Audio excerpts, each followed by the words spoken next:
Bonjour à tous, aujourd'hui je vous propose de faire 4 trousses complètement différentes à partir d'un seul et unique patron. En fait, c'est simplement un rectangle. Toutes ces trousses sont faciles à faire. Elles sont toutes doublées. Vous avez aussi à l'intérieur du thermocollant ou de l'entoilage. Lorsque vous allez les ouvrir, vous ne verrez absolument aucune couture apparente à l'intérieur. Pas de biais, pas de points zigzag.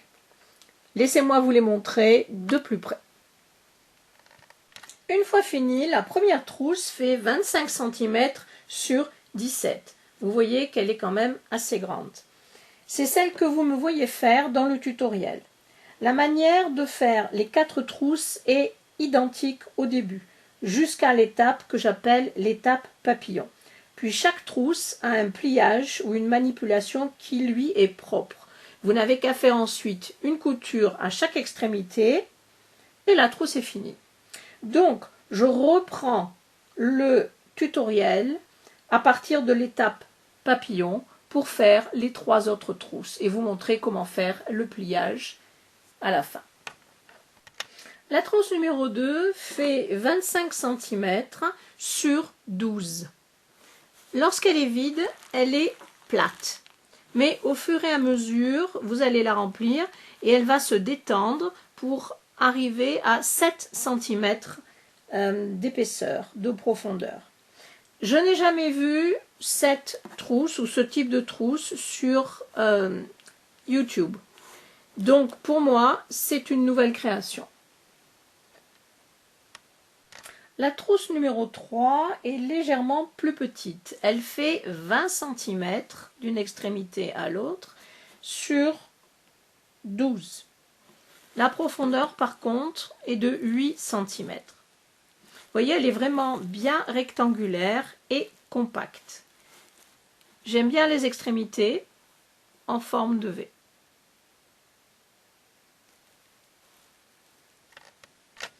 En 4e place, la trousse spéciale école qui peut être utilisée du CP jusqu'à la fac et même au-delà. Elle est assez grande, elle fait 24 cm de long, 7 cm de large et 8 cm de profondeur. Je vous donnerai absolument toutes les mesures dans la boîte de description qui se trouve en dessous de la vidéo. Voici une vue d'ensemble de ce que nous allons faire. Donc 3 trousses avec des rectangles absolument identiques. La dernière, vous voyez, est plus longue et moins large. Mais la technique sera la même. Chaque trousse a les mêmes fournitures et les mesures vous sont données dans la boîte de description en dessous de la vidéo. Il vous faut donc 2 morceaux de tissu extérieur, ensuite 2 morceaux de doublure. Si vous avez de la ouate, vous pouvez la coudre au dos de la doublure. Si vous avez du thermocollant, vous pouvez le repasser pour le coller au dos du tissu extérieur. Ensuite, il vous faut 2 petites languettes pour mettre aux extrémités de la fermeture à glissière. Comme vous voyez, ma fermeture à glissière n'est pas assez longue, donc je vais vous montrer comment l'allonger un petit peu. Pour allonger une fermeture à glissière, vous allez prendre un morceau de doublure, l'endroit est vers vous, vous allez placer dessus l'envers de la fermeture, ici, placez donc l'extrémité au ras du bord en haut. Le tissu extérieur, endroit contre endroit, prenez la fermeture en sandwich. Vous allez piquer en faisant bien attention d'éviter le métal qui est ici, tout le long. Lorsque vous avez fini, ça ressemble à ça, avec la piqûre ici. Vous allez pousser les 2 morceaux de tissu vers le haut, donner un petit coup de fer, et vous allez surpiquer ici à 1,5 cm, longueur de point 3,5. Vous allez ensuite égaliser les bords pour obtenir la largeur de la fermeture à glissière. Pour faire en sorte que votre fermeture à glissière soit bien centrée, vous allez mettre comme ceci en parallèle les extrémités et vous allez couper, faire 2 petites encoches de chaque côté pour bien marquer le milieu. Vous allez ensuite plier les morceaux de tissu extérieur et de doublure. Vous allez les plier en deux et vous allez faire une petite encoche ici pour marquer le milieu. À partir de maintenant, les 4 trousses vont être cousues de la même manière, jusqu'à un certain point, et ensuite je vous dirai où sont les divergences. Commençons par coudre la fermeture à glissière. Tissu extérieur, endroit vers vous. Prenez votre fermeture, vous allez la mettre à l'envers, faire coïncider les encoches, prendre la partie doublure, endroit contre endroit. On met bien l'encoche aussi, on aligne tout ça, on met des épingles et on coud avec le pied spécial fermeture à glissière. Ouvrez, séparez les 2 morceaux. Utilisez la fermeture à glissière pour lever ce que vous venez de coudre. Vous allez maintenant placer sur votre tapis la deuxième partie du tissu extérieur. Vous allez venir placer endroit contre endroit ce que vous venez de coudre. Alignez bien les encoches. Prenez la deuxième partie de doublure, endroit contre endroit. Faites pareil. Alignez donc les 3 parties, les 3 bords supérieurs, mettez des épingles et vous allez coudre de la même manière. Ouvrez votre trousse en mettant de chaque côté un morceau de tissu doublure et un morceau de tissu extérieur. Donnez un petit coup de fer, étirez bien sur les côtés comme ceci. Mettez des épingles et vous allez surpiquer à 1/2 cm du bord, longueur de poing, vu l'épaisseur, on va dire 4. Et faites d'un côté et de l'autre. Égalisez les bords pour qu'ils soient bien droits et ensuite nous allons passer aux languettes. Prenez votre petit morceau de tissu, pliez-le en 2, comme celle-ci. Vous allez coudre à 1/2 cm de chaque côté, à droite et à gauche. Vous allez ensuite couper les petits coins supérieurs en faisant attention à ne pas couper les points. Et vous allez retourner donc cette petite languette. Vous allez la repasser et vous allez venir la poser comme ici à une extrémité. Mettez des épingles et faufilez à l'intérieur de la ligne de couture pour la maintenir en place, bien sûr. Ouvrez la fermeture à glissière, placez d'un côté les 2 parties du tissu extérieur et de l'autre côté, vous allez mettre le tissu doublure. Vous allez maintenant coudre les 2 côtés. Donc en ce qui concerne le tissu extérieur, vous allez coudre tout le long. En ce qui concerne la doublure, vous allez laisser une ouverture à peu près de 12 à 15 cm. Donnez un petit coup de fer pour ouvrir les 2 coutures et vous allez à chaque extrémité mettre une épingle, voyez, pour bien marquer le milieu. Vous voyez, j'ai mis une pince ici pour bien faire coïncider donc le bout de la fermeture éclair et puis les milieux des 2 coutures. Épingler aussi pour bien maintenir tout ça en place. Vous voyez, de l'autre côté, en fait, vous avez quelque chose qui ressemble à ça. C'est une espèce de papillon avec une pince au milieu. Donc, ceci est la base des 4 trousses. À partir de ce moment-là, les choses vont être différentes. Donc vous allez faire ceci, tout ce qu'on vient de faire maintenant, vous allez le faire pour les 3 autres trousses. Et je redémarrerai le tutoriel à chaque fois à partir de ce moment-là pour vous montrer les différences entre les trousses. Nous allons maintenant finir notre première trousse. ça va être très vite fait. Vous allez faire une couture de ce côté et une couture de celui-là en prenant bien les deux tissus. Coupez maintenant les coins et vous allez retourner, mettre sur l'endroit en passant par l'ouverture. Fermez l'ouverture à la main ou à la machine.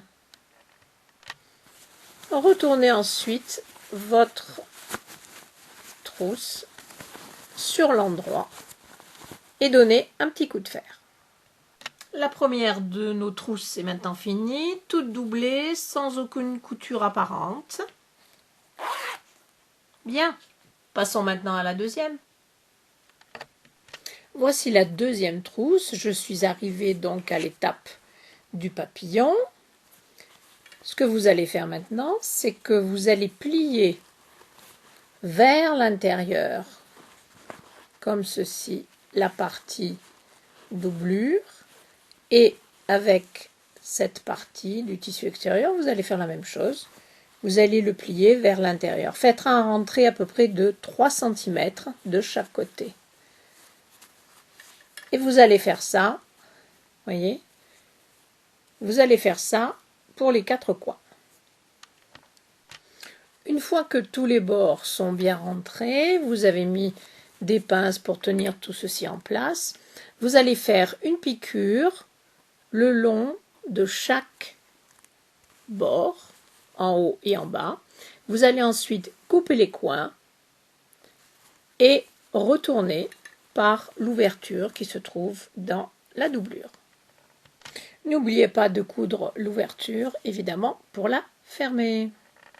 La particularité de cette trousse numéro 2 est le fait d'avoir un soufflet de chaque côté. Ce qui veut dire qu'en fait, la trousse va vraiment se déplier au fur et à mesure que vous allez mettre des crayons à l'intérieur. Donc on peut vraiment en mettre beaucoup, hein. Vous voyez la taille. Donc elle est vraiment assez longue aussi. Vous me direz si j'ai tort, mais il me semble que cette trousse, et surtout la manière de la monter aussi, le fait qu'il n'y ait aucune couture apparente à l'intérieur, il me semble qu'elle est vraiment inédite. Je n'en ai jamais vu d'autres sur YouTube. La trousse numéro 3, vous l'avez certainement déjà vue sur YouTube, puisque moi je l'ai déjà vue. Elle a été faite par plusieurs personnes et tous les tutos sont identiques. Je vous propose donc quelque chose qui est différent, non pas dans le résultat, mais dans la manière de faire, puisque je n'aime pas du tout, quand on ouvre une trousse, de voir un point zigzag qui va empêcher le fil de s'effilocher, ou bien un billet qui cache toutes les misères. Donc voilà ce que je vous propose. Revenons donc à notre papillon. Vous allez faire un rentré de 3 cm et vous allez le pousser, voyez, vers l'intérieur. Une fois que vous avez fait le tissu extérieur, faites la même chose pour la partie doublure. Vous voyez, ça fait un V. Vous mettez des épingles ou des pinces. Faites pareil sur la partie de gauche. Ensuite, une fois que vous avez tout bien aplati, vous allez faire une couture à 1 cm tout le long. Bon, une extrémité, ensuite l'autre. Et vous allez couper les coins. Ensuite, vous allez retourner votre trousse par l'ouverture. Une petite couture pour fermer l'ouverture et retournez votre trousse sur l'endroit. Voilà, trousse numéro 3 maintenant est finie. Donc, vous voyez, avec les manipulations, ce que j'ai fait, on voit bien ici le V, la petite languette au milieu. Vous avez le rallongement de la fermeture à glissière. À l'intérieur, comme je vous l'ai dit, tout est bien propre, sans aucune couture apparente. Vous voyez, elle est quand même assez grande, hein, comme petite trousse. On peut mettre plein de choses. En fait, on peut même en faire une petite trousse de voyage, pourquoi pas. Bien, maintenant, passons à la trousse numéro 4. Pour la 4e trousse, je suis désolée, je me suis laissée emporter par la couture et j'ai oublié en fait que je n'avais pas filmé. Donc, votre papillon est là. Vous allez le placer sur votre tapis, comme ceci. Vous allez bien l'aplatir et vous allez faire une piqûre ici à gauche. Bon, là, j'ai déjà coupé, mais vous, ça partira d'ici. Vous allez coudre tout le long, le côté gauche et évidemment ici, à partir de là, le côté droit. Une fois que vous avez fini, vous allez prendre un petit carré, découper un petit carré de 3 cm de côté et vous allez venir le placer en dessous de votre ligne de piqûre, vers le bord, vous voyez, comme ceci. Vous allez dessiner et vous allez couper donc les 4 coins comme ceci. Le but de la manipulation maintenant est de coudre un coin du tissu principal et un coin de la doublure ensemble. Donc je vous conseille de faire chaque coin individuellement. Nous allons commencer par le coin de la doublure. Vous allez l'ouvrir et l'aplatir et faire en sorte que la couture qui se trouve ici soit bien au milieu. Mettez des épingles pour maintenir en place. Tournez votre ouvrage et ouvrez le coin correspondant dans le tissu extérieur. Ouvrez bien le coin, aplatissez-le et faites correspondre avec le coin de la doublure, comme ceci. Donc épinglez les 2 coins ensemble et vous allez faire une piqûre ici à 1 cm. Faites la même chose avec les 3 autres coins. Il est vrai que les 4 coins cousus, notre papillon est devenu quelque chose d'assez informe. Mais nous allons le transformer en le mettant sur l'endroit. Avant d'aller plus loin, n'oubliez pas de fermer l'ouverture avec une petite couture. Faites bien ressortir tous les angles en bas et en haut. Et voici donc un papillon qui s'est transformé en une jolie trousse pour aller à l'école. Je voulais vous montrer à quoi ressemble le côté de la trousse, vous voyez, avec la petite languette, comme ceci. Vous pouvez évidemment la faire aux mêmes dimensions que les autres qui sont sur la table. Il n'y a absolument aucun problème. J'ai voulu la faire un petit peu plus longue pour montrer un petit peu que vous pouvez expérimenter avec les longueurs et les mesures. Voilà, 4 trousses différentes avec un seul modèle, 4 papillons et puis des pliages différents. J'espère que cette vidéo vous a plu et je vous dis à bientôt. Au revoir.